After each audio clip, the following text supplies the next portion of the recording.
My friends, something quite dramatic happened recently and it has kept many Nigerians talking. A respected lawyer, Ejimakor, revealed that he was arrested behind a hotel during a protest in Abuja. And at that same moment, Omoyele Sowore, the popular activist who was with him, somehow disappeared in the smoke. He said, and I quote, "I was arrested behind a hotel. Sowore was with me. I don't know how he escaped in that smoke." Now that statement alone raised so many questions across the country. What really happened? Why were they even there? And how did the situation become so chaotic that smoke filled the air and people were arrested? To understand everything properly, let me walk you through what led to that moment. The protest was part of the movement called Free Nnamdi Kanu Now, which has been going on for a while. People who support the detained IPOB leader Nnamdi Kanu have been calling on the government to release him. They believe he has been kept in detention for too long and that his rights have been violated. So, on that particular day in Abuja, a group of activists, including Sowore and Ejimakor, gathered peacefully to demand justice. Their goal was to speak up for human rights and remind the government that freedom of expression is not a crime. At first, the protest was calm. People stood with placards. Some were singing, others were chanting. There were journalists recording, and the atmosphere looked peaceful. But suddenly things changed. Security officers arrived. They told the protesters to leave immediately. Before anyone could understand what was happening, tear gas canisters were fired into the air. Thick smoke covered the whole area.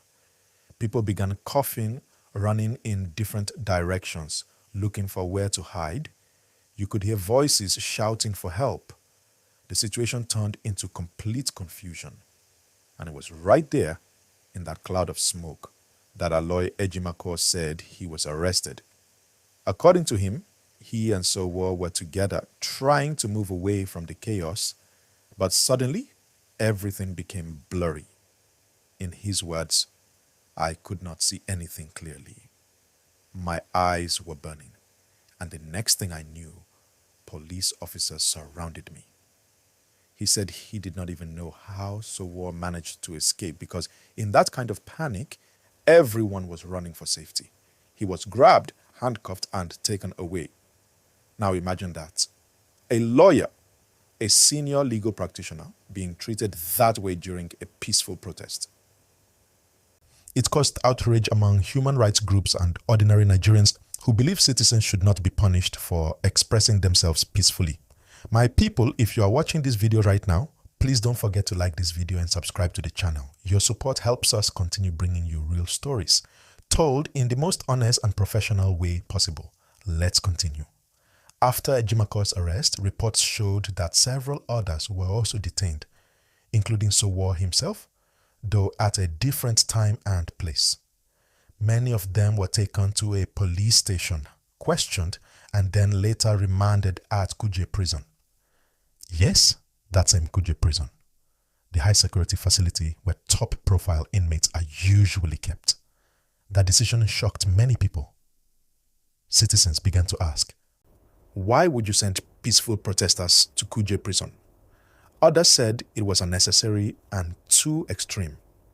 The police, however, said the protesters violated public order laws and refused to obey lawful instructions. Eventually, the matter went to court. The magistrate granted bail to those arrested, including Ejimakor and Sowore, but there were still reports of delays in releasing them. Some said paperwork and administrative issues made it take longer than expected. Now, when Ejimakor finally came out, he spoke to journalists. His voice was calm, but his words carried pain. He said he was deeply disturbed by what happened and that he never imagined he would one day experience the kind of treatment he saw that day. He said, "I was standing beside citizens exercising their rights, and suddenly I was treated like a criminal." That statement spread fast.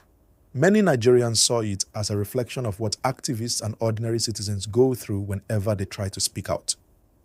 Meanwhile, Sowore also made his position clear. He said the whole thing was simply a move to silence the voices of truth. He argued that the right to protest is part of democracy and that no one should be afraid to speak out in their country. Sowore, who has a long history of activism, said he would never stop fighting for justice and accountability in Nigeria. If you are still watching right now, please take 1 second to click the like button and subscribe. It really helps us grow this channel so we can continue telling stories like this one. Real stories that matter. Now let's go back to that moment during the protest. Eyewitnesses said the smoke was so thick that it was hard to breathe. Some people fell to the ground, others tried to help them up. Reporters who were covering the protest also got caught in the tar gas and had to flee. Videos later emerged online showing protesters gasping for air and coughing as they tried to find their way out. It was in that same confusion that Ejimakor got arrested. He said police officers came from different directions and picked him up without even explaining what he had done. For someone who understands the law deeply, that was shocking. He said he asked, "What is my offense?" But there was no answer. He was simply taken away. This incident has since sparked debates about freedom of speech and the right to protest in Nigeria. Some people believe the security agencies have become too aggressive, while others argue that they are just trying to maintain order. But whichever side you are on, one thing is certain. The way things happened that day shows that something is not right. Many civil society groups have already spoken out. They say incidents like these discourage citizens from speaking up, and that's dangerous for democracy.